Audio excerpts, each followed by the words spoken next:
No hay nada escondido que no llegue a descubrirse, ni nada oculto que no llegue a conocerse públicamente.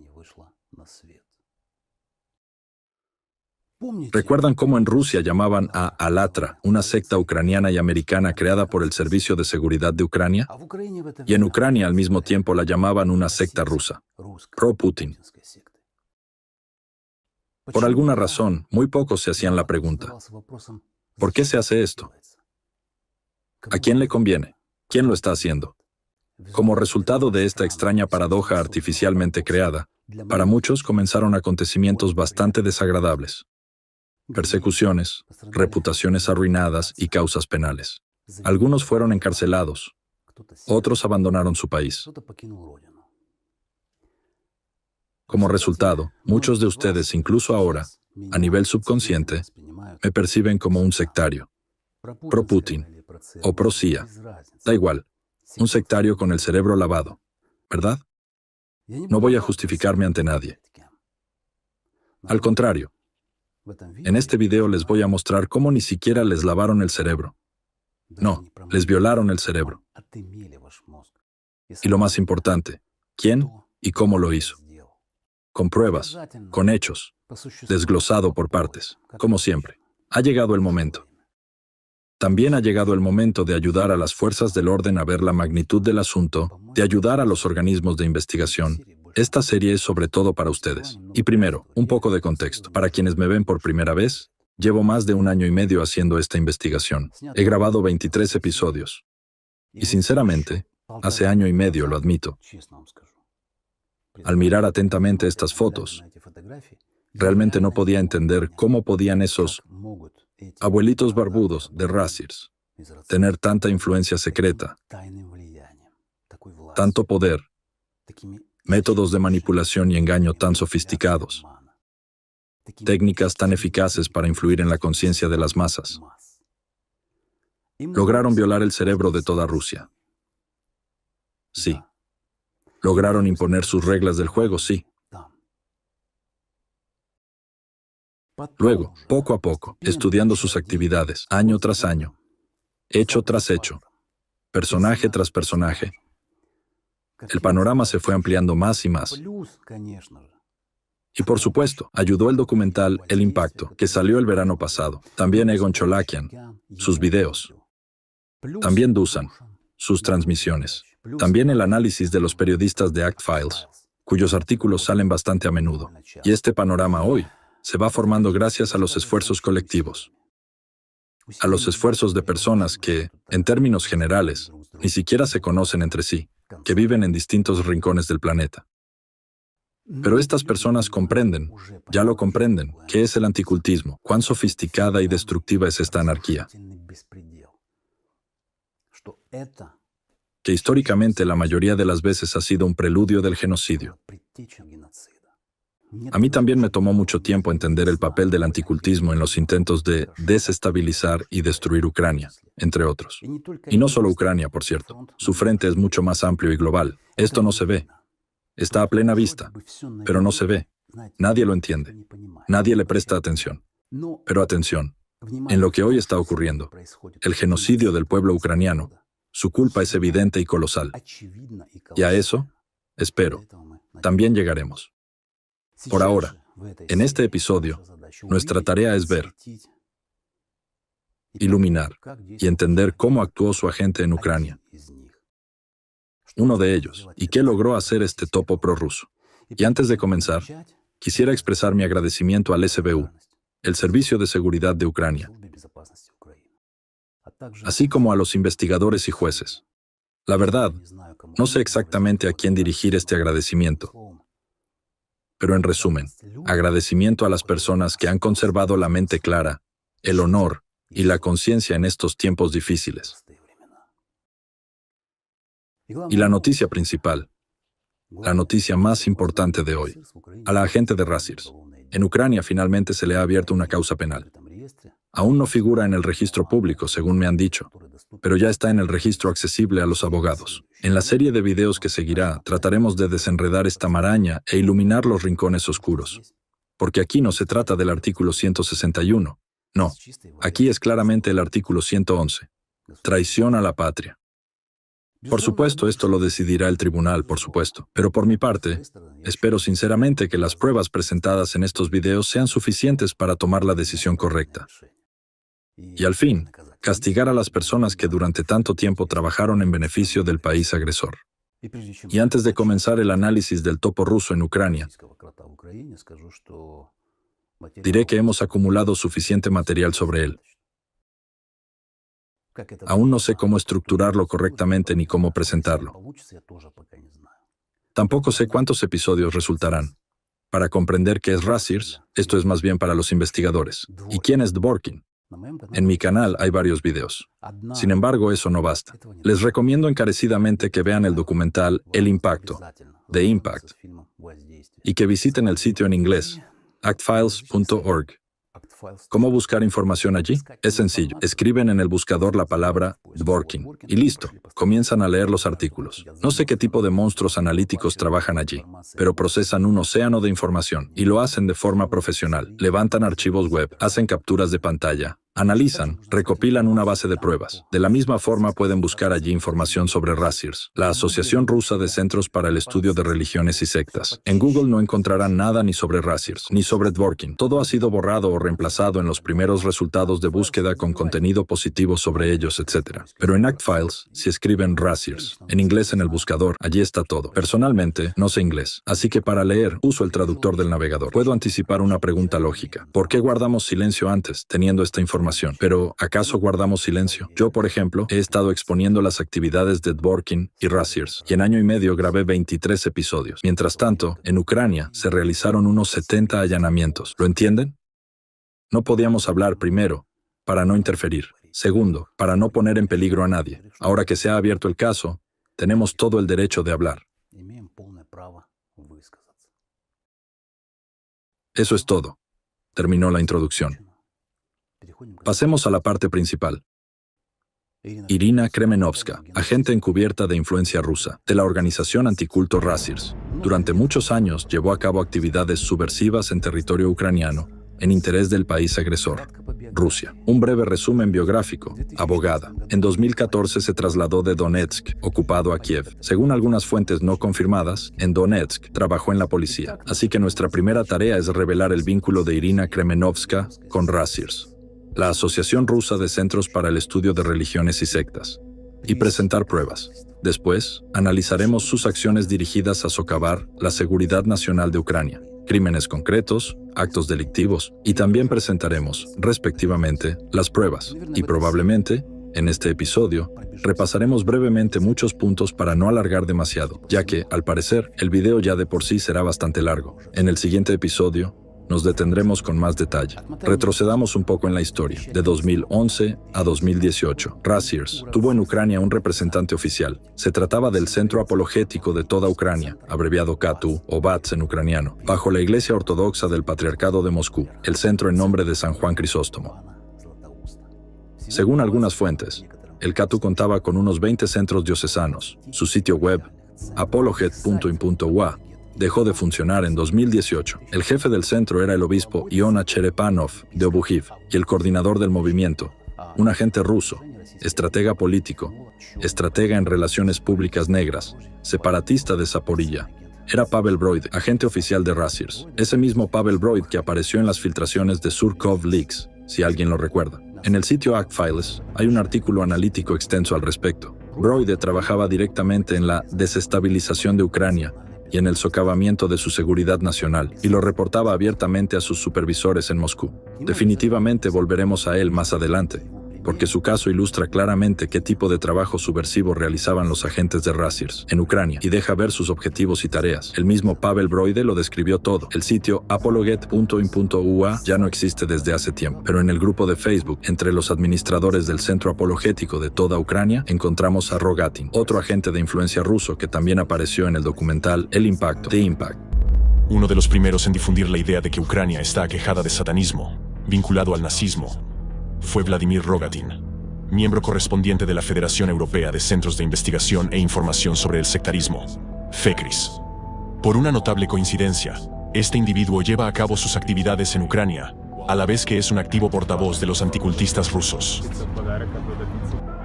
En 2014, empezó a explicar la causa del Euromaidán, atribuyéndola a la influencia nociva de los nuevos movimientos religiosos. Añadió que también estaban detrás de lo ocurrido en Ucrania en 2004, es decir, de la Revolución Naranja. La discriminación ha alcanzado un nivel cualitativamente diferente. Debemos reconocer que no solo había cristianos ortodoxos y uniatas, también había neopaganos, baptistas y diversos movimientos implicados en las protestas de Maidán. Esto coincidía totalmente con las opiniones del vicepresidente de FECRIS, Alexander Dworkin, quien ya había hecho declaraciones similares anteriormente. Vimos que el primer Maidán fue impulsado enteramente por neopentecostales, que eran las principales fuerzas activas. El segundo Maidán tuvo un componente religioso más complejo, en el que participaron no solo cultos, sino también la Iglesia Uniata, que pertenece a la Iglesia Católica Romana. Sin embargo, los uniatas ucranianos son un caso especial y en muchos sentidos, en general, tienen, podría decirse, también una mentalidad cultista. Bueno, también había neopaganos y cienciólogos. En 2014, Rogatin participó en una conferencia anticulto en la ciudad rusa de Yuzhno-Sajalinsk, donde compartió mesa con la cúpula de Rassirs, Alexander Dworkin, Roman Silantiev y el abogado de Rassirs, Korelov. Aquí lo tienen, el último a la derecha. El centro apologético de toda Ucrania cesó su actividad en 2018. Broid desapareció mucho antes. Rogatin y muchos otros también huyeron de Ucrania antes de ese año, pero Iona Cherepanov sigue sirviendo en su organización eclesiástica. Y así, en 2017, aparece en escena Irina Kremenovska, quien empieza a dedicarse, en esencia, a lo mismo que hacía el Katu, solo que bajo otra fachada. Según los hechos que presentaremos a continuación, queda claro que Kremenovska tomó el relevo de Broid. Bajo su coordinación se encontraba una red de portales informativos que continuaban la propaganda de la narrativa rusa de Rassirs en Ucrania. Vamos a enumerarlos. Primer canal. Centro de Investigaciones Económico-Jurídicas, CIEG. El centro fue registrado en 2017. Su sitio web oficial comenzó a llenarse activamente de contenido a partir de 2018. elresearch.center. Directora, Irina Kremenovska. Segundo canal, boletín, habla, vilneslovo.com. Comenzó a operar en 2017, o más exactamente, de forma más activa a partir de 2018. Kremenovska era su editora en jefe. Tercer canal, Antisecta. Este portal anticulto abiertamente prorruso también comenzó su actividad en 2017. Kremenovska era su autora más frecuente. Cuarto canal, antisecta.org, que aún mantiene un grupo en la red social, Odnoklasniki. Ahora establezcamos la conexión entre estos cuatro proyectos. En 2017, Kremenovska, junto con su cómplice, Alexei Sviatogor, crearon el Centro de Investigaciones Económico-Jurídicas, CIEG. Sitio web, elresearch.center. Kremenovska figura como directora y Sviatogor como subdirector. Entre los socios de CIEG, encontramos a la organización sin fines de lucro, Antisecta, con el sitio web, antisecta.org. El sitio ya no existe, pero gracias al archivo web, podemos acceder a su historial. Y gracias a ese historial, llegaremos a descubrimientos y conexiones muy interesantes. El Centro de Investigaciones Económico-Jurídicas, CIEG, es el fundador del medio, habla, vilneslovo.com. En la versión del sitio de 2019 también se indica que su fundador es CIEG. Sin embargo, en la versión de 2020, esta mención desapareció. Además, hasta 2023, en el recurso, habla, se indicaba que Irina Kremenovska era su editora en jefe. Esto sugiere que los materiales principales del sitio se publicaban con su participación y con su aprobación. A partir de 2023, el editor en jefe de Vilneslovo aparece formalmente como Raymond Kalambai, uno de los autores del sitio. Pero lo más sorprendente es que Kalambai Raymond se encuentra en un centro penitenciario. Fue condenado en Ucrania nada menos que a cadena perpetua. Me pregunto, ¿por qué fue condenado? En el sitio tiene su propia sección como periodista. Allí hay muchas publicaciones sobre la vida en prisión. Alexei Sviatogor, subdirector de Kremenovska, señala en uno de sus artículos que Kalambai lleva más de 20 años tras las rejas. Surge una pregunta. ¿Cómo pudo una persona así convertirse en editor jefe del proyecto? ¿Habla? Pues fácil. ¿Qué se le puede hacer si ya cumple cadena perpetua? Al final de este video, cuando vean en persona a Kremenovska y Sviatogor, entenderán cómo algo así pudo ocurrir. Sigamos. Cabe señalar que el dominio vilneslovo.com fue registrado a nombre de Irina Kremenovska. Todos los tres proyectos están entrelazados. En el sitio Vilnes Lovo había secciones de noticias de ELRC, Antisecta y SIEG. Incluso había un banner de Antisecta. Todo esto parece bastante claro, considerando el hecho de que la propia Kremenovska se presentaba como una activista anticulto. Incluso creó y publicó en su sitio vilneslovo.com una lista negra de sectas, un rasgo típico y ambicioso de los adeptos de la ideología anticulto. Permítanme recordarles que listas negras de este tipo en su momento fueron elaboradas por Walter Künneth en la Alemania nazi, por Alexander Dworkin en Rusia en su sitio irinei.ru y por su adepto Konstantin Putnik de la sucursal de Rassirs en Chelyabinsk.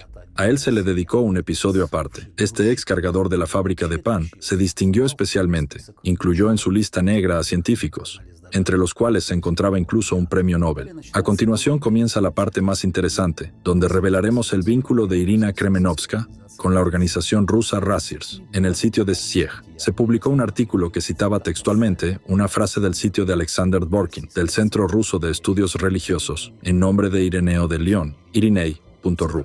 Este centro apoya oficialmente una postura antiucraniana y actúa en interés de la Iglesia Ortodoxa rusa, el Patriarcado de Moscú. Texto de la cita. El pensamiento crítico es un rasgo indispensable de la libertad humana. No renunciemos tan fácilmente a nuestra libertad. Exactamente la misma frase fue publicada en el sitio de Kremenovska, solo que en ucraniano, palabra por palabra. En 2018, el sitio de SIEG anunció el lanzamiento de un proyecto conjunto a largo plazo llamado Mente Libre, llevado a cabo en colaboración con Antisecta. Las publicaciones invitaban a los ciudadanos ucranianos a acudir a Antisecta en busca de ayuda y a visitar el sitio antisecta.org. Y aquí están sus llamados personales. Escuchemos. Kremenovska se dirige directamente a Antisecta. Además de nuestro sitio web, también está Antisecta. Pueden descargar una versión digital del libro desde el sitio web de Antisecta.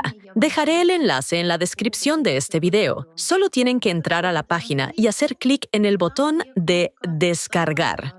Por cierto, Antisecta no solo es un socio de nuestro Centro de Investigaciones Económicas y Jurídicas, sino también son nuestros amigos. ¿Qué clase de caballo de Troya anticulto es este? Antisecta.org es un sitio de propaganda rusa que respalda la ideología de Rassirs y de la Iglesia Ortodoxa rusa. Estudiémoslo con más detenimiento. El análisis del contenido y la estructura del sitio demuestra de manera convincente que este proyecto fue, de hecho, una reencarnación del centro apologético de toda Ucrania en nombre de San Juan Crisóstomo, cerrado en 2018, el que fuera la representación oficial de Rassirs en Ucrania, dirigido por el agente ruso desenmascarado Pavel Broide. De él hablaré en los próximos episodios. Esta historia, en todo caso, merece una mayor difusión. En el sitio antisecta.org encontramos tanto citas de Alexander Dworkin como fragmentos de su portal irinei.ru. En resumen, es una continuación ideológica y metodológica directa de Rassirs. Pero lo más interesante aquí es la sección de socios. Luchadores contra las sectas. Una pintura al óleo, como dicen en Odessa. Detengámonos en ella con más detalle, porque estas son ya pruebas directas. Entonces, el primer personaje, Viktor Yolkin, miembro del Partido Radical Prorruso, Unión Rusa de Letonia, liderado por el conocido propagandista prorruso Andrei Mamikin. Viktor Yolkin apoyó activamente la agresión de Rusia en 2014. Cito una de sus declaraciones contra Ucrania. Yolkin es líder del movimiento anticulto en Letonia y miembro de una organización internacional anticulto, donde Alexander Dworkin ocupó el cargo de vicepresidente desde 2009 hasta 2021. Aquí tienen las fotos, Dworkin y Yolkin juntos. Si prestamos atención a las palabras de Yolkin, entenderemos enseguida que estamos ante un loro típico que repite el argot anticulto de los adeptos de Rassirs. En el sitio Act-Files hay 2 artículos dedicados al rastro anticulto ruso en Letonia. Aquí van.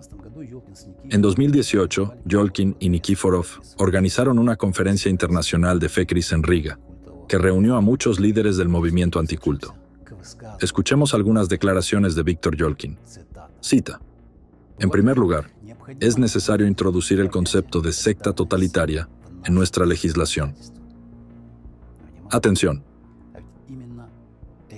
Eso es exactamente lo que Pavel Broide e Irina Kremenovska promovían en Ucrania. Leamos más. Debe crearse una comisión interinstitucional de expertos, ya que algunas sectas y cultos están registrados como organizaciones sociales. En la ley sobre organizaciones sociales, es necesario reforzar el control sobre sus objetivos y fines. Hacemos un llamado a todos los políticos a declarar públicamente sus puntos de vista e intenciones, dice Yolkin. Cabe preguntarse, ¿esas son realmente sus palabras? ¿O Yolkin es solo otra cabeza parlante de Alexander Dworkin, un tentáculo del pulpo, igual que Broide, Kremenovska y otros? Y noten, esto ya parece una estrategia para infiltrar agentes de Razirs en las estructuras estatales de otros países. ¿Para qué necesitaban eso? Permítanme desviarme un poco. La respuesta puede estar a la vista. Si Dworkin logró hacerlo en Rusia, ¿por qué no expandir su influencia a nivel mundial mediante esa estrategia encubierta? Si prestan atención a lo que dicen los miembros de Razirs, notarán que todos suenan como si estuvieran leyendo el mismo guión. Sus acciones también son casi idénticas, como si siguieran un único manual. Pero ¿quién es el cerebro? ¿Quién les escribió ese manual ideológico? En 2009, Razirs pasó a encabezar el Consejo de Expertos en Pericia Religiosa del Ministerio de Justicia de la Federación Rusa. Precisamente desde entonces, Rusia empezó a deslizarse de la democracia hacia un régimen totalitario represivo. Ese organismo, el Consejo de Expertos, se convirtió de hecho en el árbitro de la vida religiosa en Rusia. El ministro de Justicia, Alexander Konovalov, quien, por cierto, fue alumno de Alexander Dworkin en la Universidad Santijón, no solo puso a Dworkin al mando, sino que también le permitió incorporar al Consejo a su propio círculo de anticultistas de Razirs. Es más, Konovalov amplió inesperadamente los poderes de este Consejo de Expertos. Piénsenlo bien, un consejo de anticultistas encabezado por una persona con diagnóstico psiquiátrico en su juventud se convirtió en el principal inquisidor de Rusia y se le permitió investigar la actividad, las enseñanzas, la literatura y los rituales religiosos de organizaciones religiosas registradas, evaluar la veracidad de la información e incluso, atención, hacer recomendaciones al Ministerio de Justicia sobre determinadas acciones. Es decir, un órgano consultivo de supervisión con poder para hacer recomendaciones al Ministerio de Justicia. Lo explicaré de forma aún más clara. Una persona con una obsesión maníaca por etiquetar a cualquiera que no le guste como sectario, a todos los que no son ortodoxos, para destruirlos, encerrarlos en cárceles, borrarlos de la faz de la tierra, como ocurre hoy con los testigos de Jehová y muchos otros. Pues bien, ese maníaco con un trastorno mental, un xenófobo, se convierte en un mega experto, árbitro, juez supremo, que en la sombra marca la dirección del desarrollo del Estado, que domina las religiones y el destino de millones de personas. No estoy exagerando. Vean la historia. En 2009 estalló un enorme escándalo. Especialistas en religiones y defensores de los derechos humanos lanzaron una campaña bajo el lema "No a la Inquisición" y reunieron 12,000 firmas. Apelaron al presidente, al ministro. Pero el gobierno simplemente los ignoró. Ya entonces previeron el colapso de la libertad religiosa, el inicio de las represiones y el fin de la democracia. Y así fue.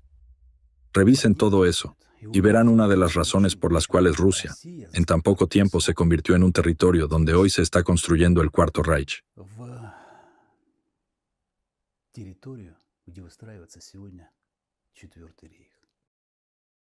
Y si él, Dworkin, logró hacerlo en un país y nadie entendió cómo sucedió, ¿por qué no repetirlo en otros países?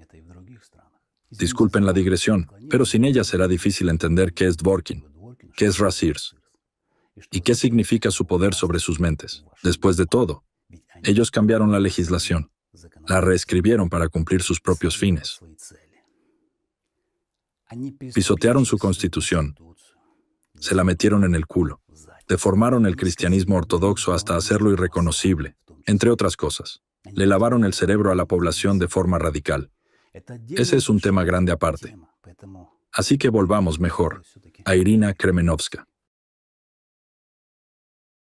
Letonia y Ucrania. Yolkin, Broide y Kremenovska. ¿Qué les parece tal escenario de infiltración? A través de los medios lanzan una histeria anticulto, generan miedo, se infiltran en círculos políticos, hacen contactos, incluso con fuerzas de seguridad, crean comisiones interinstitucionales para luchar contra las sectas. Se les otorgan poderes especiales. Cambian la legislación y al final comienzan a controlar organizaciones religiosas y sociales, posicionándose como científicos y mega expertos, llevando a cabo, encubiertamente, la política de Alexander Dworkin o de la Iglesia Ortodoxa Rusa del Patriarcado de Moscú para desestabilizar el Estado desde dentro. ¿Es real? Completamente. Bien, sigamos. Otro socio, Antisect, un sitio anticulto creado por estudiantes egresados del Instituto de Física y Tecnología de Moscú, IFTM. Por cierto, este instituto participa en el desarrollo y la producción de armamento que Rusia utiliza contra Ucrania. En 2021, Estados Unidos impuso sanciones contra el IFTM. Incluso hay un artículo de la BBC. Sobre este instituto se podría contar mucho. Desarrolla municiones, realiza investigaciones en tecnología militar, etc. Tal vez no tenga relación directa con el tema, pero merece la pena señalarlo. Entre los enlaces de socios de Antisect figuran el conocido anticultista ruso Yevgeny Volkov, el sitio de Dworkin, Irinei.ru, Radonesh y otros más. A continuación, el siguiente socio es CIEG, el centro de Irina Kremenovska. ¿Y en qué se ocupaba exactamente ese centro de investigaciones económico-jurídicas? Su objetivo declarado: desarrollar las bases jurídicas para combatir organizaciones totalitarias y cultos destructivos en Ucrania, y proponer modificaciones y enmiendas a la legislación vigente en Ucrania. Pues ahí lo tienen, exactamente lo que acabo de decir. Esta formulación es un marcador típico de organizaciones que están bajo la coordinación de Rasirs, y representa una seria amenaza para los principios democráticos, no solo en Ucrania, sino en todos los países del mundo sin excepción. La experiencia de Rusia y del Consejo de Expertos de Dworkin nos muestra claramente cómo este tipo de iniciativas legislativas se convierten en herramientas de control represivo sobre la sociedad civil. El mecanismo clave para implementar cualquier legislación anticulto es la creación de consejos de expertos, los cuales terminan teniendo, de hecho, poderes prácticamente ilimitados para decidir qué organizaciones o grupos de ciudadanos deben ser considerados destructivos o totalitarios. La existencia de un consejo con semejantes poderes crea un vacío en el sistema de seguridad nacional. Este vacío puede ser aprovechado por distintas fuerzas de influencia, especialmente las rusas, ya que estas fuerzas, en cualquier caso, comenzarán a promover sus intereses mediante este tipo de consejos de expertos dentro del país, lo que puede tener consecuencias muy negativas para la seguridad del Estado. Eso, me parece, es evidente, que realmente ocurrió en Rusia. Intentemos entenderlo una vez más. Bajo el pretexto de luchar contra las sectas, comenzaron a violarse los derechos fundamentales de los ciudadanos a la libertad de conciencia y religión. Se empezaron a aprobar leyes que restringen los derechos humanos de manera global dentro de la sociedad. Comenzaron las represiones. Lo mismo, al parecer, intentó hacer Irina Kremenovska en Ucrania, siguiendo los pasos de Pavel Broide, aplicando sistemáticamente el manual de Rasirs y continuando la línea de Dworkin. ¿Por qué la legislación anticulto, objetivo estratégico de Rasirs, es tan peligrosa para Ucrania? Intentemos responder también a esta pregunta. El siguiente socio de Kremenovska es Alexander Dworkin en persona. Él se ha manifestado abiertamente, y lo sigue haciendo, en contra de la independencia de Ucrania. Se pueden citar muchas de sus declaraciones donde critica, acusa y deshumaniza a los políticos ucranianos y al pueblo ucraniano, siendo un arquitecto encubierto del genocidio, su ideólogo. La red ramificada de centros de Rasirs, creada por Dworkin, estratégicamente ubicada en los departamentos misioneros del Patriarcado de Moscú, es de facto un sistema de células operativas del FSB, que ejecuta las tareas estratégicas de los servicios secretos rusos, tanto dentro como fuera de Rusia. El siguiente socio es el Centro de Estudios Religiosos, en nombre de Ireneo de León, creado por Alexander Dworkin en 1993 y dirigido por él de forma ininterrumpida hasta hoy. La información publicada en las páginas del sitio Irinei.ru constituye la base ideológica que comparten y apoyan todas las demás organizaciones que forman parte de la red de influencia de Rasirs, así como algunas personas a título individual. Son muchísimas, créanme. Y en Google no se puede encontrar una lista completa. El siguiente socio es el recurso informativo del sacerdote de la Iglesia Ortodoxa Rusa y miembro de Rasiers, Alexander Kuzmin, antisecta.ru. El sitio repite por completo la retórica del Centro Ireneo de León, dirigida particularmente contra la soberanía y la seguridad de Ucrania, y a favor de la afirmación de la titularidad de la Iglesia Ortodoxa Rusa del Patriarcado de Moscú. Alexander Kuzmin es el secretario ejecutivo de Rasiers, cargo oficial. A continuación, otro socio. El sitio ukrsekta.info, Ucrania sectaria. Un sitio creado en su momento por el agente de Rasiers, Pavel Broide. Un instrumento típico de la maquinaria propagandística rusa, vinculada, una vez más, con Alexander Dvorkin. En 2014, este recurso apoyaba abiertamente la agresión militar rusa, desacreditaba a las Fuerzas Armadas de Ucrania y llevaba a cabo una activa campaña contra la concesión de independencia religiosa a Ucrania. No está claro, sin embargo, por qué este sitio sigue funcionando. Su último artículo está fechado en noviembre de 2024. ¿En qué confían estas personas? ¿Cabe preguntarse? No es nada difícil averiguar quién registró el dominio ukrsekta.info. Alexander Gaiduk, exeditor jefe del periódico Zerkalo Zaporozhia. El dominio está registrado en Rusia. Seguimos mirando. En esta captura del sitio de Zerkalo Zaporozhia, se puede ver en el pie de página un enlace a Ucrania sectaria. La situación se aclara aún más con una publicación antigua de 2008 en el foro de Zaporilla, donde un usuario llamó a Pavel Broide y Alexander Gaiduk un equipo de superpublicistas de mierda, lo que significa que efectivamente se conocían. Y por cierto, vivían juntos en el mismo apartamento. Y por último, FECRIS, la Federación Europea de Centros de Investigación e Información sobre el Sectarismo, se encuentra bajo una influencia rusa significativa. Alexander Dvorkin fue vicepresidente de FECRIS durante nada menos que 12 años. Información sobre la influencia destructiva de Dvorkin también se encuentra en documentos de la ONU. Un grupo internacional de investigadores, que incluía a destacados expertos en religiones de Ucrania, llevó a cabo un análisis integral de las actividades de las figuras clave de Rasiers, que forman parte de FECRIS, en particular, su presidente Alexander Dvorkin y el vicepresidente Alexander Novopashin. El portal antisecta.org ha estado copiando y pegando contenido del sitio personal de Irina Kremenovska, Vilnes Lobo. Cabe destacar que Kremenovska era la autora más frecuente de ese portal. Los materiales siguen claramente las narrativas de Rasiers. La presencia dominante de sus textos en el portal antisecta indica su participación también en la política editorial de este recurso prorruso. Y por último, la cereza del pastel, el grupo de Odnoklassniki, el grupo del sitio antisecta.org. En la red social, Odnoklassniki se llama Antisecta, Fe Ortodoxa. La dirección del sitio figura en la descripción del grupo. A plena vista, aquí se publican sus vídeos y materiales que demuestran abiertamente el apoyo a la Iglesia Ortodoxa rusa y al movimiento patriótico ruso. Incluso hay muestras directas de simpatía hacia el presidente de Rusia, Putin. Felicitaciones por su cumpleaños. ¿Qué opinan de estas pruebas? ¿Da esto para aplicar el artículo 111? Ese mismo artículo que Irina Kremenovska intentó aplicar contra Alatra en Ucrania. Paradójico, ¿verdad? Pero es una técnica clásica de manipulación de Dvorkin. Acusan en voz alta a otros de lo que ellos mismos son culpables. Por favor, recuerden esta táctica. Muchos expertos en religiones y defensores de derechos humanos la han señalado en distintas ocasiones.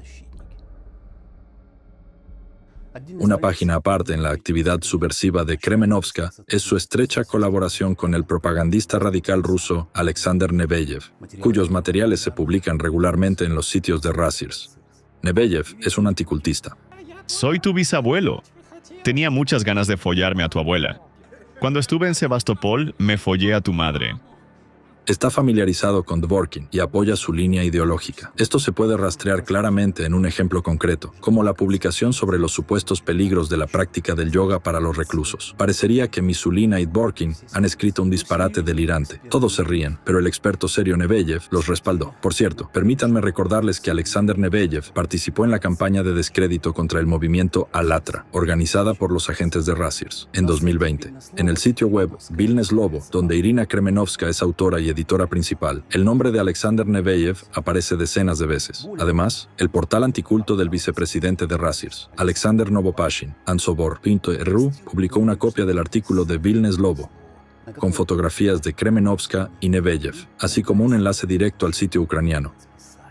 Me gustaría recordarles que se trata del mismo Novopashin, que llamó a los ucranianos nazis, satanistas e incluso caníbales. Cabe recordar también que el sitio web del Departamento Misionero de la Diócesis de Novosibirsk, del Patriarcado de Moscú, dirigido por el arcipreste Alexander Novopashin, el segundo portal en importancia de Rasirs, fue precisamente el lugar donde en 2022 se publicó y aún permanece un documento titulado Manual para los ciudadanos de Ucrania sobre la organización de la resistencia civil contra el gobierno títere de Kiev. Este manual es, en esencia, una guía práctica para llevar a cabo actos de sabotaje en Ucrania durante la invasión del ejército ruso, una instrucción directa para actuar en tiempos de guerra. El hecho de que este producto informativo haya sido promovido por un sitio oficial de Rasirs refuerza aún más la comprensión de que los misioneros anticulto no son simplemente hombres con túnicas negras, sino soldados, adeptos, agentes al servicio de su amo. Quien sea su amo, ellos lo sabrán mejor. Pero con Dios no tiene absolutamente nada que ver. En su blog, Alexander Neveyev, en 2014, no se contuvo ni se avergonzó al expresar abiertamente sus posturas radicales y antiucranianas. Y la misma Irina Kremenovska no dudaba en recomendar en sus artículos y videos que se prestara atención a la opinión del experto ruso Neveyev. En la práctica, ella lo promocionaba en Ucrania. Neveyev sembraba odio hacia Ucrania y Kremenovska lo promovía dentro de Ucrania. Lean ustedes mismos lo que él afirmaba. Se pueden citar muchas declaraciones similares. Y entonces naturalmente surge una pregunta. ¿Lo sabía Irina Kremenovska? Por supuesto que lo sabía, y actuaba con plena conciencia. Por ejemplo, hay un video en YouTube del 6 de diciembre de 2018 en el que ella recomienda explícitamente prestar más atención a la opinión del especialista, candidato en ciencias psicológicas Neveyev, e incluso proporciona un enlace directo a su contenido. Es un tema aparte, y aquí les recomiendo que presten más atención a la opinión del especialista, candidato en ciencias psicológicas, Alexander Neveyev. El enlace al video lo encontrarán en la descripción. Aquí tenemos un artículo del 21 de febrero de 2014, en el que Neveyev divide a los ucranianos entre Hogli y ucranianos, y propone separarlos por una frontera estatal. Saben, creo que hay algo más que une a estos dos. Dvorkin e Irina Kremenovska son claros indicios de trastorno mental, en su comportamiento, en su discurso, en las ideas que expresan, en los artículos que escriben, en sus motivaciones. Esto se percibe con claridad al leer la sección Alatra, Sociedad Creativa, del segundo tomo de Sectología, Sectas Totalitarias de Dvorkin, y prácticamente en cada artículo publicado en Vilnes Lobo, bajo la autoría de Irina Kremenovska. Esto es una burla, un placer voluptuoso de humillar a otros. Inclinaciones sádicas. Probablemente es lo mismo que sienten los maníacos que matan lentamente a sus víctimas, deleitándose con su sufrimiento. Personalmente, no puedo explicarme de otro modo sus motivaciones y acciones.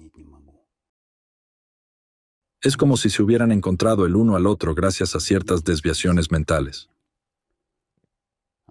Díganme, ¿puede una persona mentalmente sana sentir placer al humillar a los demás? Sin embargo, ellos lo hacen. Sí. Es visible. El caso sobre prohibir la organización social Alatra en Ucrania fue rechazado en los tribunales 4 veces. 4 veces lo escribió la propia Kremenovska en su sitio Vilnes Lobo.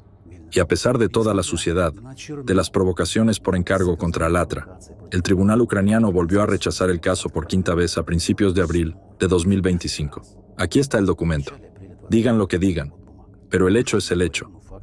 En Ucrania la sensatez ha prevalecido 5 veces, a diferencia de la vergonzosa justicia rusa, que difícilmente puede llamarse juicio. La historia sobre el patético juicio en la ciudad rusa de Plast, en la región de Chelyabinsk, ocurrido hace año y medio, pueden verla en los primeros episodios de esta investigación. Todo comenzó allí, con Konstantin Putnik, adepto de la secta totalitaria de Dvorkin. Pues bien, Kremenovska, en sus artículos en Vilnes Lobo, describe con lujo de detalles sus esfuerzos de muchos años, que según el plan de quienes le encargaron el trabajo, debían conducir al cierre de Alatra en el territorio de Ucrania, siguiendo el ejemplo de Rusia. También, según ese mismo plan, debían llevar al enjuiciamiento penal de los participantes de Alatra en Ucrania.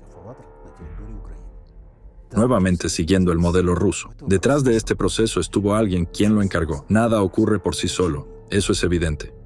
Irina Kremenovska describió su titánico esfuerzo en su sitio web, Vilnes Lobo.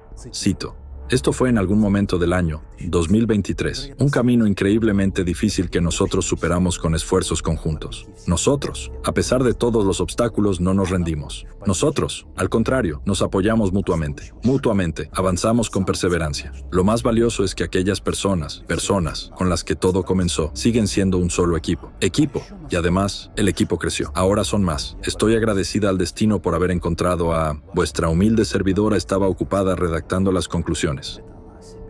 Así habla de sí misma. ¿Y qué es esto? Sino una comunidad organizada que formaba parte de la estructura criminal internacional de Razirs. ¿Quiénes la integraban? Bueno, echemos un vistazo al entorno más cercano. Su adjunto y principal torturador de animales de Ucrania, Alexei Sviatogor. Han oído bien. De eso hablaremos más adelante. En el sitio Vilnes Lobo, me llamó la atención otro fragmento, escrito por Kremenovska. Su opinión sobre Alexei Sviatogor. Ellos mismos lo dicen todo. Cito: Alexei es aún más peligroso que yo. Es el fundador de Crisis y el creador de Ruinas. Nosotros simplemente cumplimos con nuestro trabajo. Y esto no es solo periodismo, es mucho más. Alexei no es solo mi compañero.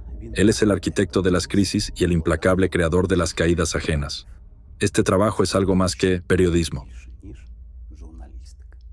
No dejo de hacerme una pregunta. ¿A qué se dedicaban realmente estas dos personas? Esta también es una pregunta para la investigación. Miren más. Durante 8 años no dejó de molestar a los investigadores, al SBU, a la fiscalía, a los tribunales, como si no tuvieran nada mejor que hacer. ¿Y el resultado? Allanamientos, sospechas, destrucción de reputaciones, interrogatorios, con miles de participantes enfrentados a problemas, estrés, tragedias familiares, miles de afectados. Entonces, ¿qué merecen después de todo esto? Ahora pasemos a la pregunta clave. ¿Qué motivó a Kremenovska y a su grupo a involucrarse en esta persecución que duró años? ¿Qué la impulsó a perseguir incansablemente a la organización Alatra? ¿En Ucrania durante 8 años? ¿Las víctimas? ¿Los sectarios? No me hagan reír. Simplemente no existen. Solo un par de egoístas resentidos que esperaban que los llenaran de elogios por un solo día que pasaron en una organización de voluntariado. Si puedes, ayuda. Si no puedes, no estorbes. Viniste, te fuiste. Libertad de elección. ¿Cuál es el problema? El problema lo tienen solo los resentidos. Si quieres, puedes hablar de la amenaza climática, involucrarte, grabar videos e informar al público. Si no, simplemente sigues con tu vida. Ahora voy a publicar el video y luego volveré a mis asuntos, a ganarme la vida. Eso es todo. Pero volvamos a la pregunta. ¿Qué impulsó a Kremenovska a perseguir a la organización Alatra en Ucrania? Le rechazaron 4 veces. Y aún así seguía presionando a todo el mundo. Pero ¿cómo funciona eso, maldita sea? Lo diré de otra manera. ¿Quién se dedicaría a esto gratis? Durante años. Solo puedo imaginarme los costos financieros involucrados, cuánto tiempo se dedicó a ver videos y leer libros. Ella escribía opiniones y artículos para el sitio web, viajaba para conocer personas y establecer relaciones. Esta persona inició procedimientos legales 5 veces. ¿Se imaginan cuánto tiempo y plata costó todo eso? Permítanme compartir mi opinión. Esto generalmente lo hacen personas a las que les pagan muy bien. Nadie va a hacer algo así gratis. Es irreal, especialmente personas como Kremenovska y Sviatogor. Los han visto en persona. Para quienes llegaron hasta el final de este video, hay una sorpresa. Pido disculpas de antemano por la calidad. YouTube se negó a dejar pasar este video, pero yo creo que la sociedad ucraniana debe verlo para entender si realmente necesita a este tipo de miembros. Hoy nos hemos reunido frente a este instituto para decirles que junto a ellos trabaja una asesina, una mujer despiadada. Esta multitud indignada frente al instituto en Kiev quiere atrapar y destrozar a una sola persona, una respetada investigadora científica acusada de matar cruelmente a perros.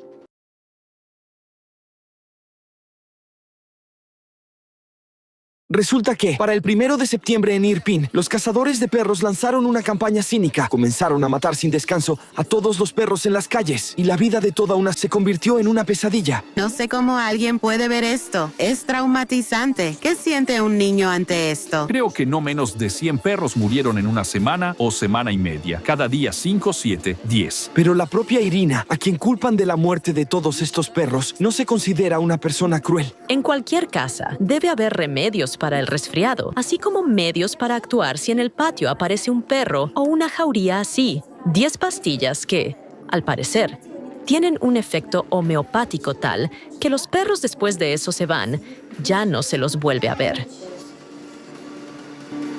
¿Y qué? ¿Somos unos sádicos que torturan a los perros? Últimamente, en nuestra ciudad está ocurriendo un verdadero infierno. Todos los días se encuentran cadáveres de perros en las calles, se escuchan sus aullidos mientras mueren. Estábamos descansando, tomando café, eran las 6 de la tarde, había mucha gente, niños, en pleno centro. Vimos que se acercó un perro, pero al principio no entendimos qué le pasaba. Solo notamos que se sentía mal. El perro cayó al suelo y luego comenzaron esas convulsiones. Simplemente temblaba. Trataba de levantarse, de huir, de regresar. Corría hacia la gente. Yo intenté sujetarlo para que no corriera hacia la calle. Era envenenamiento. Cuando empezó a salir espuma por la boca, se golpeaba la cabeza contra el asfalto. Mueren en unas convulsiones terribles, pierden el control. Es simplemente horroroso. El perro murió literalmente en nuestros brazos, jadeando, gritando durante 20, tal vez 30 minutos. Simplemente gritaba. Es horrible. Es un espectáculo absolutamente espantoso. No sé cómo describirlo con palabras normales.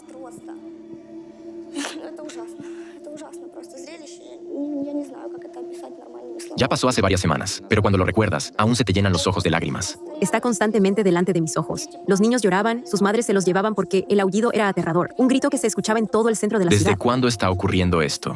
Los primeros casos así fueron en el mes de junio. Ahora, en agosto, ya era en cada calle. Todos murieron. La gente desde sus apartamentos oye a los perros aullar de dolor por la noche. Durante el día, salen de sus edificios y encuentran un perro tirado con espuma en la boca justo en la entrada. Simplemente estaban por todas partes. ¿De qué personas estás hablando? De los que hacen esto, de los cazadores de perros. Sus comentarios en las redes sociales, cómo disfrutan, cómo saborean lo que han hecho. Simplemente no entiendo cómo se puede escribir sobre esto con tanta calma. ¿Cómo se puede hablar de ello con tanta tranquilidad? Resulta que existen muchísimos sitios web de cazadores de perros completamente oficiales. El encabezado. Atención, campaña. Del 20 al 31 de agosto de 2016 se declara una campaña internacional para la eliminación de perros callejeros, con el objetivo de preparar los asentamientos para la visita segura de niños a los centros educativos. En la ciudad nadie quedó indiferente. Incluso quienes estaban en contra de los perros, al ver estas muertes y lo terriblemente que mueren, también se indignaron. Toda la ciudad está furiosa. No hay una idea de liberar la ciudad de perros callejeros. Lo único que hay es la idea de matar animales, porque todo se hace sin distinción.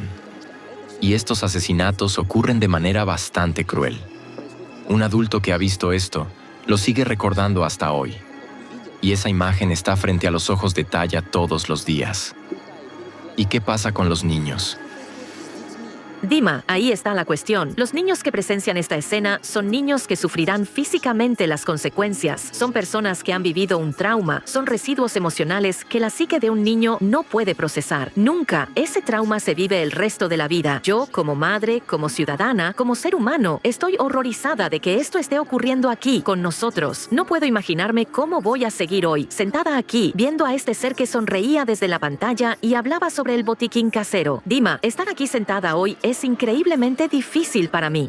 Si simplemente imaginamos que mañana destruyen a todos los perros, pues, considerando su sed de sangre, no se van a detener en los perros. Van a querer ir más allá.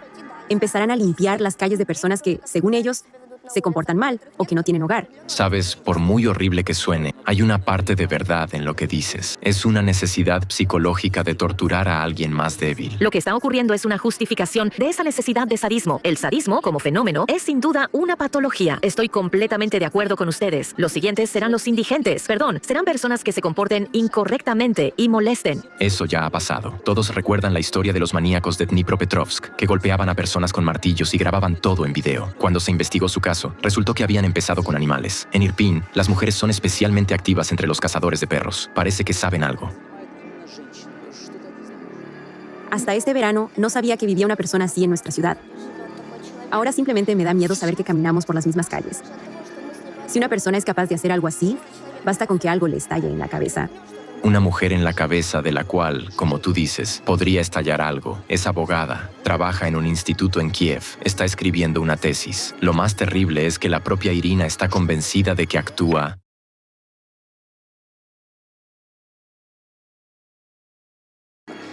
Irina Kremenovska, buenas tardes.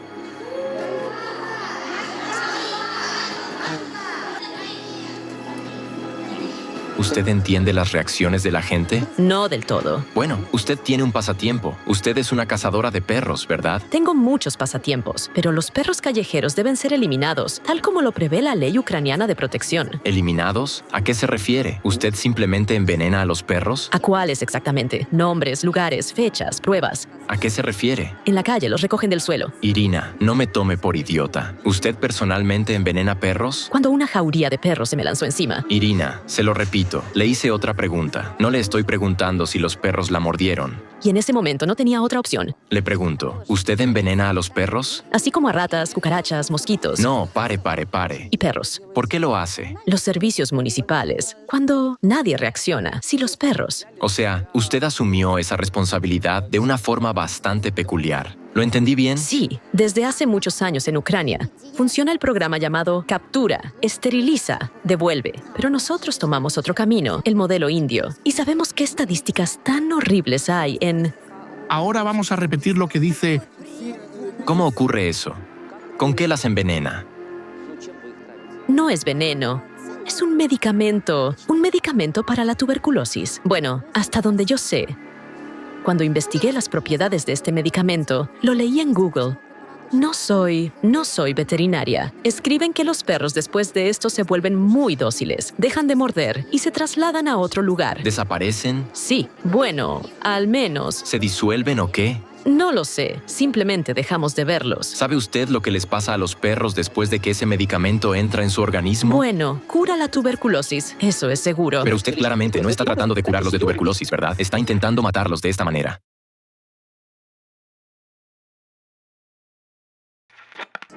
Irina, quiero pedirle que use ahora su imaginación e intente describir lo que siente una especie biológica llamada perro en el momento en que recibe una dosis de la sustancia que usted le administra. Supongo que se desactivan los centros nerviosos.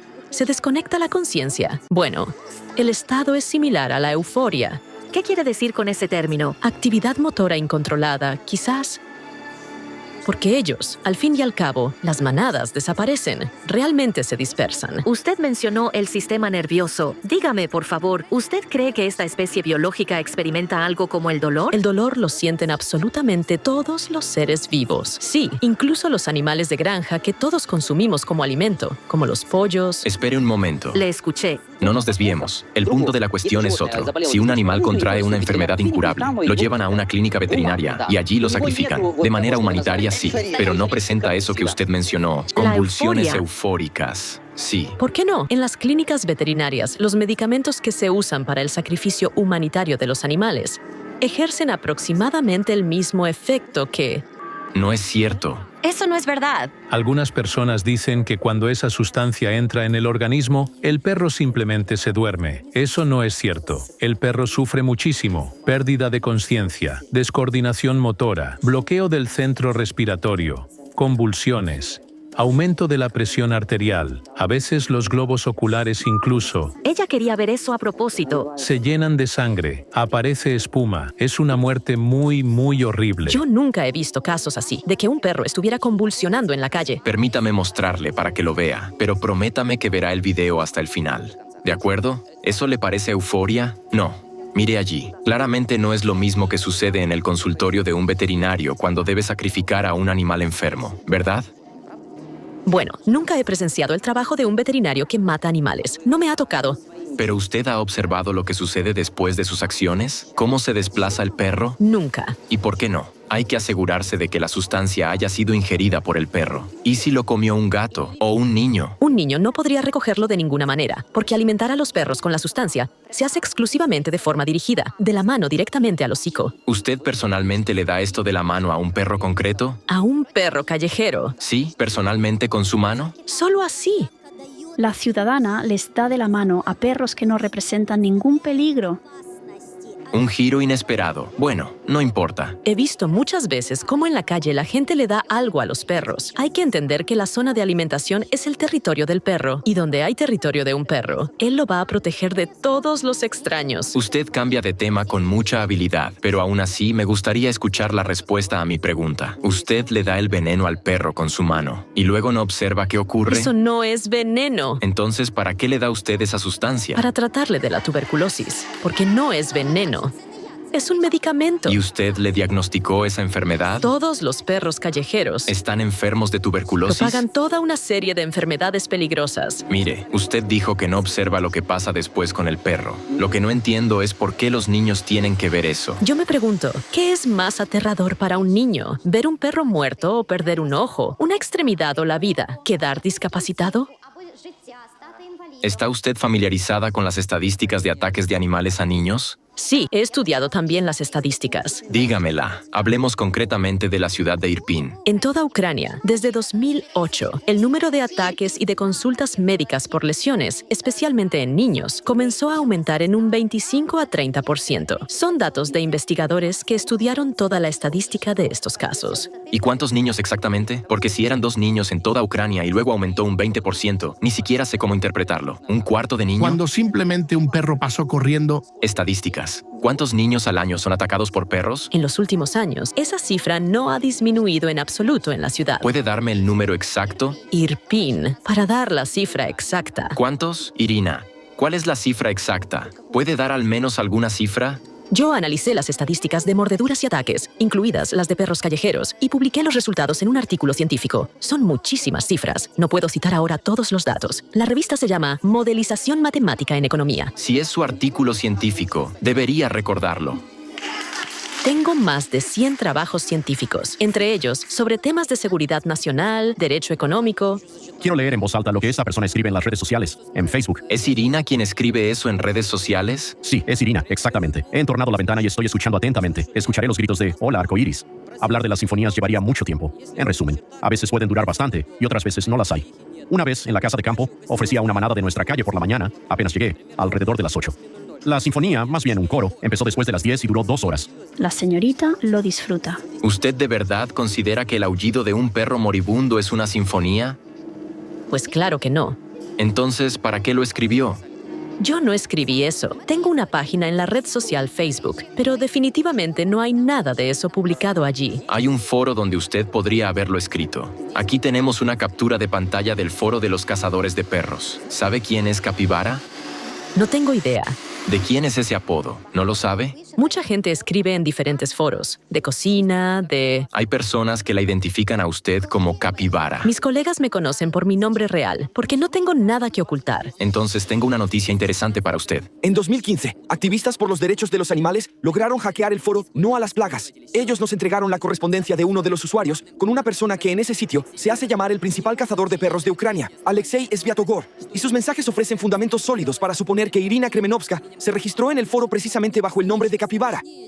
Dios mío, Dima, me parecía que no había nada más aterrador que lo que mostrabas en la televisión, cómo muere un perro. Pero lo que vemos en este estudio es aún más aterrador y triste. Está sentada una mujer joven que niega por completo todo lo que la humanidad ha cultivado durante miles de años. El amor, el entendimiento mutuo, la calidez. ¿Cómo se explica usted lo que está ocurriendo? Si supuestamente está haciendo una buena obra, ¿por qué hay tanta negatividad hacia usted? ¿De dónde tanta negatividad? De que se está avivando artificialmente. A los cazadores de perros no los odian tanto por envenenar a los perros callejeros. A los cazadores de perros los odian por su postura, por justificar que estas manadas no deben estar en las calles, en las escuelas, en los jardines. Entonces quiere decir que todas estas personas son idiotas y no entienden que los perros callejeros en un parque infantil son un peligro. ¿Nadie aquí lo entiende? Para algunas categorías de personas, los perros callejeros son una fuente de ingresos, más exactamente, una forma de mendigar dinero a ciudadanos confiados supuestamente para tratamientos o para refugio temporal. Entonces, ¿por qué están enfadados con usted? Porque estamos rompiendo sus esquemas, especialmente en lo que respecta a... ¿Qué esquemas? ¿Quién tiene esquemas? ¿Quién de los presentes aquí tiene esquemas? Vamos. No, Irina, de verdad, está yendo demasiado lejos. Por su propia voluntad, el jefe del departamento de policía. Muchas gracias por ello. Por supuesto que lamento que el artículo 299 sea tan indulgente con este tipo de personas. No es la palabra correcta. En realidad, no soy una persona emocional, es que tengo un trabajo así. Pero aún así, es difícil contener las emociones. Ahora estamos mirando a estos cazadores de perros. ¿Por qué siquiera los llamamos cazadores de perros? Primero que nada, son sociópatas, enfermos. Lo que al principio rechazábamos con firmeza y ahora ya estamos dispuestos a debatir. Eso es precisamente el problema de nuestra sociedad, lo que se conoce también como la ventana de Overton. Cuando cosas que antes eran completamente inaceptables para la sociedad, poco a poco se introducen y se empieza a hablar de ellas. Y estos individuos enfermos lo adoran, hablan de ello, se hacen reconocidos. Todo esto es un problema. O sea, ya los estamos llamando cazadores de perros, ¿sí? ¿Qué clase de cazadores de perros? Son torturadores de animales, sádicos, sociópatas. Y esas son, en realidad, las palabras adecuadas. Personas que, de esta forma, reciben una enorme atención ahora, obtienen sufrimiento, obtienen una satisfacción sádica, casi sexual. El principal torturador de animales del país, Alexei Sviatogor. Buenas tardes. Siéntate. Bueno, usted tiene una reputación bastante específica. ¿Qué le parecen los perros? Bien. Y dígame, se le acusa de envenenarlos. Verá, técnicamente es imposible envenenar a un perro, por una razón muy simple. Un perro es un animal doméstico que está vinculado al ser humano. La gente a veces confunde a los seres que alguna vez fueron perros y que se parecen a ellos, más o menos como el chocolate se parece a los excrementos. Entonces, si ve un perro callejero, ¿qué hace? Verá, todo ser humano sano es capaz de distinguir. Mire, un perro de lo que no es un perro. Usted preguntó, yo respondí. Bueno, estoy respondiendo lo mejor que puedo. Bueno, de acuerdo. No dispare. El uso de la expresión todo ser humano sano es manipulador. Estoy hablando con usted y quiero oír su punto de vista personal. ¿Es capaz de hablar en nombre propio? Sí. Excelente. Yo puedo distinguir entre un perro callejero salvaje y uno doméstico que se ha perdido. ¿Y cuando lo ve, qué hace? Cuando lo veo, si tengo conmigo, le doy salchicha de hígado que contiene un medicamento. ¿Por qué toma la decisión de matar al animal?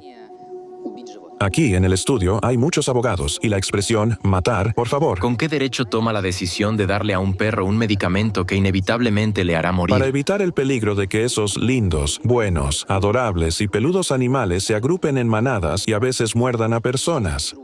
Si, por ejemplo, su apariencia me parece la de un delincuente y, para evitar que organice una banda criminal, yo tomo medidas preventivas, ¿usted lo vería con normalidad? No, no lo vería con normalidad, porque no entiendo cómo usted puede permitirse comparar a personas con perros. ¿A cuántos perros les ha dado esa sustancia? No lo recuerdo. ¿Cientos? Digamos, varias decenas. ¿Varias decenas? No lo recuerdo. Bueno, para empezar, está mintiendo. Le diré más. Incluso vi una entrevista en la que usted dijo que había matado a más de 1000. Bueno, no lo recuerdo. ¿Pero eso es importante? ¿Qué pasa? ¿Se lo dijo a otros y a nosotros no? ¿O allá quería presumir? Entiendan, escuchen. En nuestro estudio está Julia, una defensora de los derechos de los animales. Se vio obligada a cambiar de domicilio y de apariencia porque teme por su vida y la de su hijo. Según ella, usted la amenazó. Y a mí también. Tengo una grabación.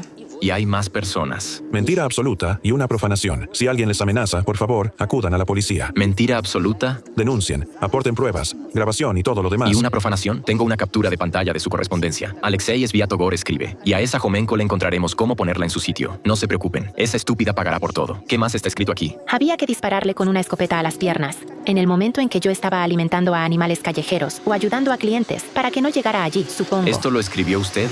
Se parece mucho a mi cuenta. Se parece mucho, sí. Precisamente desde esa cuenta se comunicaron con usted y concretaron la entrevista. En consecuencia, si usted respondió desde esa cuenta y vino a la cita, entonces la cuenta... Entonces acudan a la policía o a la milicia. Ya entendí. Me van a atrapar en una celda y todo lo demás.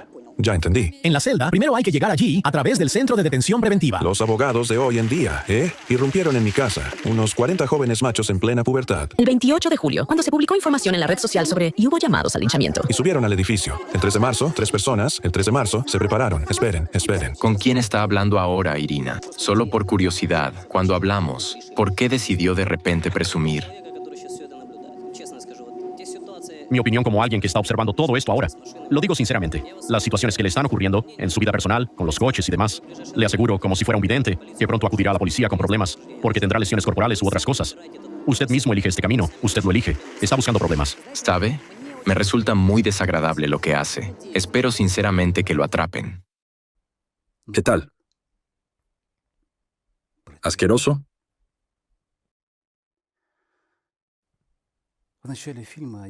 Al principio del video he prometido que les mostraría cómo les violaron el cerebro. Esto es para quienes todavía consideran a Alatra una secta. Miren, durante 7, 8, 10 años, estos locos completamente desquiciados intentaron convencer a la sociedad ucraniana de que Alatra era una secta totalitaria y aterradora. Pero ¿quién les iba a escuchar? Dirán ustedes. Si esa mujer no está en sus cabales. Exacto, no lo está. Sin embargo, 7 años más tarde, esa desgraciada apareció en un programa de denuncias, emitido en los principales canales de televisión, el proyecto Sensaciones Ucranianas. ¿En calidad de quién? En calidad de mega experta. En estado de shock por Alatra, está también la experta en sectas, Irina Kremenovska, quien lleva casi 10 años estudiando las actividades de esta organización. Y fue precisamente Irina, con una sola frase, quien nos dio la pista clave para resolver el mayor misterio. ¿Quién es el verdadero dios de Alatra?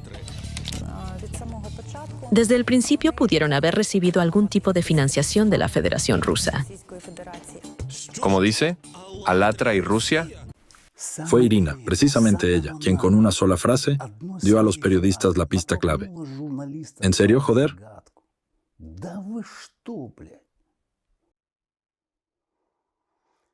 La agente rusa de Razirs, Irina Kremenovska, cagó la propaganda rusa a la cabeza de los ucranianos. Un elemento de la inserción subliminal de Dvorkin. Muchos se lo tragaron y aplaudieron al unísono. Disculpen mi lenguaje, pero no sé cómo decirlo de otra manera. Gente, ¿no les repugna darse cuenta de todo esto ahora?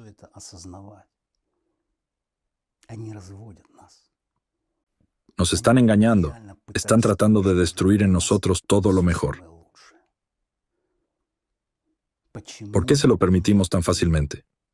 Porque todo se compra y se vende. Dinero.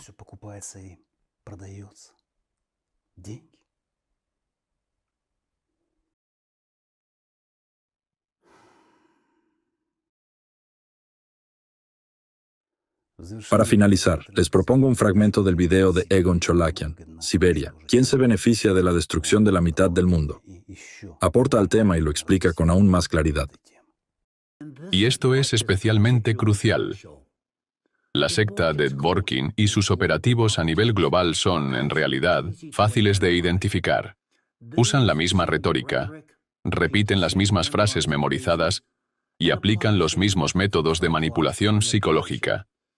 Desde técnicas hipnóticas hasta mentiras descaradas, todo disfrazado de verdad. Cuando alguien empieza a hablar usando una retórica que refleja la ideología de Dvorkin, sepan esto, son su gente. Están reclutando. Están codificando nuevos seguidores. ¿Y qué es lo que siempre sigue tras su paso? Persecución, violaciones de derechos y libertades. Y ahora imaginen esto. Toda la máquina totalitaria, armada con un poder casi ilimitado, ha sido desatada contra los participantes de Alatra por una razón sencilla.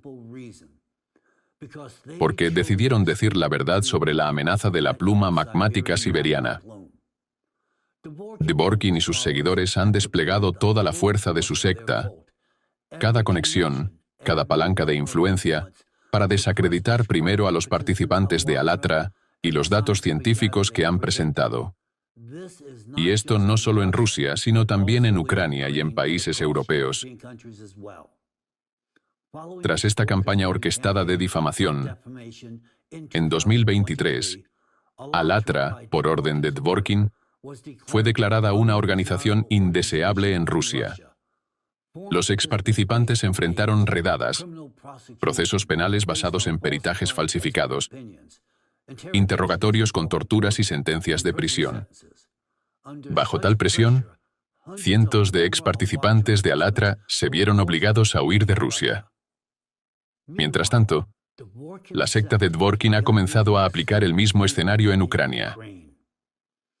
Hoy, en Ucrania, esta secta alineada con Dvorkin ha logrado iniciar procesos penales contra personas decentes, participantes de Alatra, ciudadanos ucranianos, respetuosos de la ley, que no han hecho daño a nadie, pero que han intentado compartir la verdad sobre desastres geofísicos naturales y amenazas globales. Ahora, estas personas están siendo señaladas como acusadas en casos penales fabricados por los sectarios de Dvorkin. Están siendo perseguidas con las mismas tácticas utilizadas en Rusia. Y todo esto está siendo ejecutado por los adeptos de la secta de Dvorkin. ¿Qué tienen en común las acusaciones contra Alatra en dos países tan diferentes como Rusia y Ucrania? Todos los afiliados a la secta de Dvorkin pueden identificarse de forma inequívoca por su plantilla ideológica, metodológica y lingüística uniforme. Se apoyan en las mismas técnicas agresivamente persistentes de manipulación y supresión. Y una vez que se reconoce su firma, se vuelve evidente que las narrativas difamatorias que sirvieron de base para las acusaciones contra el movimiento Alatra, tanto en Rusia como en Ucrania, son idénticas. Literalmente se reflejan la una a la otra. Esto no puede ser una coincidencia. Es la marca de una única fuente centralizada, la mano de los sectarios de Dvorkin. Las mismas personas que fabricaron cargos contra los participantes de Alatra en Rusia continuaron su labor en Ucrania y ahora están impulsando la misma retórica difamatoria en toda Europa, la misma narrativa de calumnias, las mismas tácticas, los mismos métodos que Dvorkin y sus seguidores han perfeccionado durante años. Y en este mismo momento, esos métodos están siendo aplicados contra Alatra en Ucrania. Y desde América, podemos verlo con claridad. Así que debe hacerse la pregunta: ¿realmente lo desconocen los servicios responsables en Ucrania? ¿O simplemente eligen no verlo? Recientemente he recibido información confiable de que ciertos miembros del Servicio de Seguridad de Ucrania, SBU, y de la Fiscalía General de Ucrania saben que el principal instigador detrás de la persecución de los voluntarios de Alatra en Ucrania es un agente de la organización rusa Razirs. Por eso hago solo una pregunta lógica e inevitable. ¿Cómo es posible que no se haya abierto una investigación penal contra este agente de la organización rusa Razirs? ¿Acaso no es evidente que el caso que este agente inició contra los participantes de Alatra en Ucrania contiene acusaciones claramente similares a los mismos cargos penales inventados contra los participantes de Alatra en Rusia, hasta en los más mínimos detalles? Debería ser absolutamente claro para cualquier juez, investigador o experto legal que el caso contra los participantes de Alatra en Ucrania está completamente fabricado y guionado por el propio Dvorkin. ¿Por qué nosotros, aquí en Estados Unidos, podemos ver con total claridad estas manipulaciones llevadas a cabo por los sectarios de Dvorkin en Ucrania, pero ustedes, en su propio país, no? Me dirijo directamente a los servicios de inteligencia de Ucrania, a los miembros de la Verkhovna Rada, al liderazgo del país y al propio presidente Zelensky. ¿Por qué este agente de Dvorkin, conocido por su acoso sistemático durante años contra el movimiento Alatra por orden de Razirs, sigue sin estar bajo investigación? ¿Por qué sigue siendo el denunciante principal en un caso construido enteramente sobre sus juicios subjetivos? Este seguidor de Dvorkin ha admitido públicamente haber tenido como objetivo a Alatra durante más de 5 años. Además, su retórica e ideología son una copia directa de las doctrinas de la secta totalitaria de Dvorkin. Y el caso que él mismo inició contra los participantes de Alatra contiene acusaciones idénticas a las utilizadas en Rusia, hasta en los más mínimos detalles. ¿No es eso suficiente para reconocer la influencia de una fuerza oculta dentro de las instituciones de investigación y seguridad de Ucrania? ¿De verdad no saben quién es esta persona? ¿O simplemente están fingiendo que no lo saben? Además, resulta evidente para cualquier juez, investigador o experto legal que el caso contra los participantes de Alatra en Ucrania está completamente fabricado.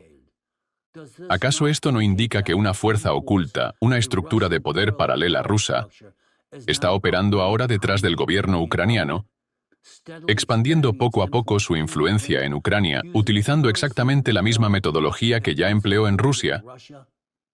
En Rusia, ya ha conquistado una enorme influencia, y ahora en Ucrania, avanza por el mismo camino, actuando a espaldas de sus propios diputados, arrastrándolos hacia la persecución de Alatra. La persecución de los participantes de Alatra, tanto en Rusia como en Ucrania, no es un caso penal que refleja la persecución de individuos que perpetran acciones criminales. Es un acto de persecución política cuidadosamente redactado por un autor ruso. Resulta descaradamente evidente que esta puesta en escena lleva el sello inconfundible de la casa Razirs, desde Rusia. Ahora me dirijo a quienes forman parte de la Fiscalía de Ucrania, del Servicio de Seguridad de Ucrania y del Poder Judicial. Recuerden que el artículo 19 de la Constitución de Ucrania existe. Según ese artículo, todos los órganos del poder estatal están obligados a actuar estrictamente sobre la base de la ley. La ley existe, y también existe la confianza del pueblo en ustedes. El pueblo espera que actúen en su interés, no en el interés de la secta rusa de Dvorkin. Sin embargo, hoy, las acciones emprendidas en Ucrania contra Alatra, copiadas directamente del manual ruso, podrían indicar que hay personas dentro de los sistemas judiciales y de seguridad ucranianos que no están sirviendo a los intereses del pueblo de Ucrania, sino a los intereses de la secta de Dvorkin. De lo contrario, ¿por qué la retórica acusatoria en Ucrania refleja con tanta precisión la utilizada en Rusia?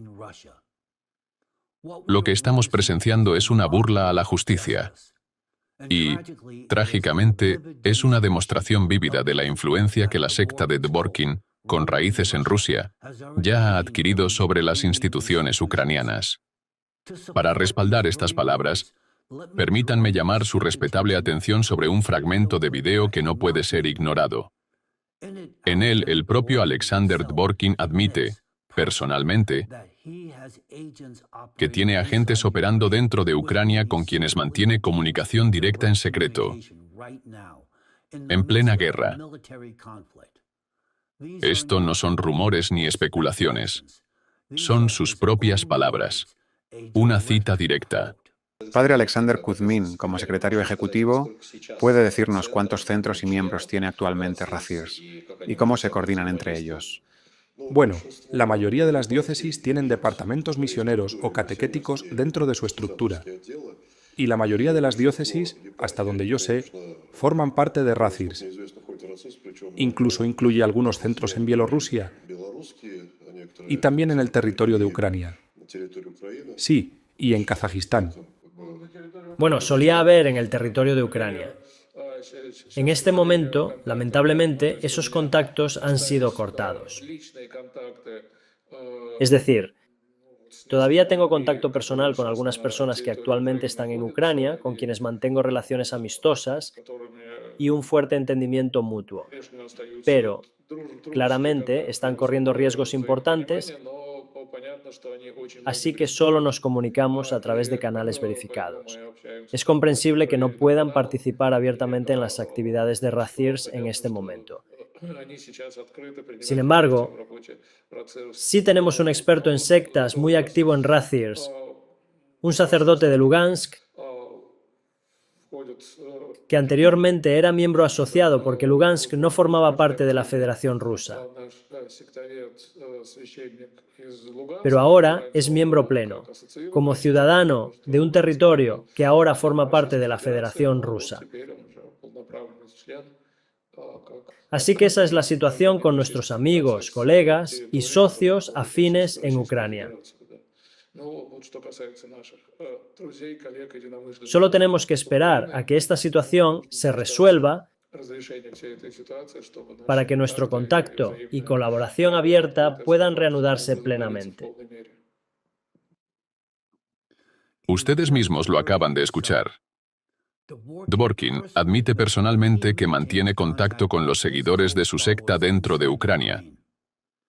Y son ellos, actuando por orden suya, quienes están orquestando la persecución contra Alatra, donde quiera que comienzan a operar los discípulos de su secta. Los derechos constitucionales terminan y comienza la represión. Y siempre es lo mismo. El mismo patrón, la misma firma, el mismo método.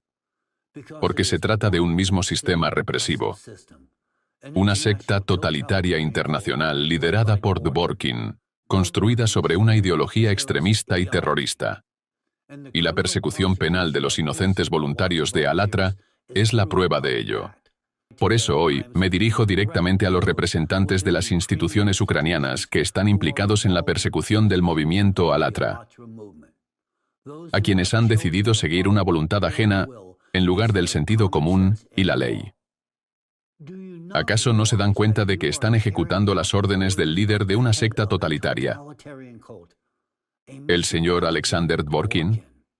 Entonces, ¿quién es en ese caso el verdadero traidor a su país? ¿Aquellos que están salvando vidas? ¿Aquellos que han defendido la paz durante años? ¿Aquellos que se arriesgan por la seguridad de sus hijos, de sus padres, de su país? ¿O aquellos que ahora actúan siguiendo las instrucciones de un hombre de Rusia, un hombre que está expandiendo su secta totalitaria, profundamente implicada en actividades criminales? ¿Están realmente dispuestos a obedecer las órdenes de Dworkin, olvidando su juramento, su constitución, su conciencia? ¿Por qué ustedes, representantes del gobierno ucraniano, no están defendiendo los intereses del pueblo, ni los intereses de la humanidad, sino que están persiguiendo activamente a quienes están haciendo todo lo posible por evitar el colapso de este mundo? ¿A quienes están tratando de proteger a sus seres queridos, a sus familias y a ustedes mismos? Por favor, tómense un momento y háganse esta pregunta tan simple. ¿A qué intereses están sirviendo? A los intereses de la secta totalitaria de Dworkin. Estas son personas que, siendo la encarnación misma de una fuerza extremista y autoritaria, etiquetan como secta a todos aquellos que se les oponen para desviar la atención de su propia naturaleza sectaria. Pero han ido aún más lejos. Han llegado a declarar que toda la nación de Ucrania es una secta. Sí, todo el país. Cada miembro del Parlamento, cada ciudadano, el presidente, y sí, ustedes, fiscales, investigadores, jueces e incluso sus hijos, todos, sin excepción, según la lógica enfermiza de esta secta, son sectarios. Según su retórica, Ucrania es una secta que debe ser destruida. No es una interpretación mía, estas son sus propias palabras, publicadas en sus propias plataformas oficiales. Aquí les presento pruebas reales, no fabricadas. Ellos ya han declarado, Ucrania es un estado sectario. Estas son las palabras de sus propios supuestos expertos, analistas y teólogos de la secta de Dworkin. Es una retórica diseñada para legitimar la violencia brutal. Es extremismo en su forma más pura. Y son precisamente estas personas, seguidores de Dworkin y de una estructura rusa totalitaria, extremista y prorreligiosa, que abiertamente desea el mal a Ucrania, quienes han atacado al movimiento Alatra y ahora están asegurando activamente palancas de influencia dentro de la propia Ucrania. Así que respondan a esta pregunta. ¿Cómo es siquiera posible? Su objetivo es prolongar el conflicto. No solo están de acuerdo con la guerra, están interesados en una escalada nuclear. Son ellos quienes echan leña al fuego. Fueron ellos quienes, en medio de esta guerra, difundieron públicamente llamados a un ataque nuclear contra Ucrania. Y hoy, bajo su influencia, personas inocentes están siendo perseguidas. Cualquier experto legal racional que revise los materiales del caso contra Alatra diría exactamente lo mismo. Esto no es un caso penal. Es una farsa. Y esta fabricación tiene un propósito claro: persecución política. Todos los involucrados en este proceso conocen la verdad absoluta. El SBU la sabe, los tribunales la saben, la policía la sabe. Y esto nos lleva a la pregunta fundamental: ¿por qué se le ha permitido a la secta de Dworkin tener poder en Ucrania? En Rusia, lamentablemente, es comprensible. Allí se han incrustado en el sistema. Pero en Ucrania, ¿cómo sucedió esto? ¿Quién lo permitió? Hago un llamado a todos los miembros del Parlamento ucraniano y al presidente Volodymyr Zelensky. Pongan fin a esta farsa judicial. Todo el mundo los está observando. Incluso aquí, en Estados Unidos, seguimos de cerca este caso. Lo que está ocurriendo ahora es una operación coordinada que solo apunta a una conclusión. Fuerzas ocultas dentro de Ucrania están sirviendo a la secta de Dworkin. No hay otra explicación. ni desde un punto de vista político, ni desde uno humano. Los voluntarios de Alatra son, en realidad, verdaderos héroes. A pesar del infierno que les infligieron los sectarios de Dworkin, a pesar de las mentiras, de las campañas de difamación, de los arrestos, de los juicios, a pesar de sus reputaciones destruidas, a pesar incluso de ser perseguidos por las mismas personas a las que están tratando de proteger, siguen luchando por sus hijos, por sus padres, por sus seres queridos, y sí, también por su vida. ¿Por qué no ha habido ninguna respuesta ante el hecho de que están siendo procesados bajo un caso fabricado? ¿Por qué alguien, un seguidor de Dworkin, que actúa en interés de Razirs, alguien que ha calumniado a verdaderos héroes, no solo héroes de Ucrania, sino del mundo entero, sigue teniendo tanta influencia sobre sus instituciones, sobre su SBU, su policía, sus fiscales, sus tribunales? ¿Por qué?